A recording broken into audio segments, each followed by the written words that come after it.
Welcome to another eDesign Codemakers tutorial for web design. In this video, we're going to focus on how to use JavaScript in order to enhance your web page. Let's get started. Once again, we're going to use the w3schools.com website, as it's probably one of the better references out there for JavaScript and other web technologies. Now, there's another website called Codeacademy.com where you can learn more about JavaScript and how to use it as a programming language.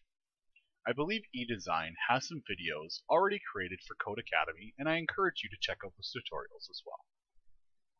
As JavaScript pertains to a web page, we're going to focus on what's called the DOM, or the Document Object Model. JavaScript, when we use it within web pages, can change a lot of these elements and make your web page feel more dynamic and flow a little bit better.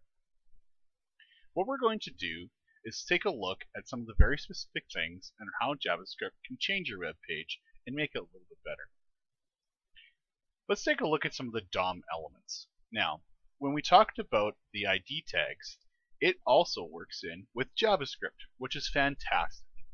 So now have you not only learned something in HTML and in CSS, it also pertains to JavaScript. So when you add in that ID tag onto your HTML element, you can actually find that element within your JavaScript code.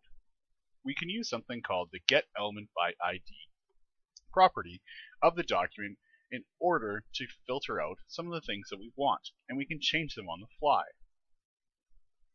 Again, we can use certain things like tags, we can use certain things like classes. We can also use CSS selectors.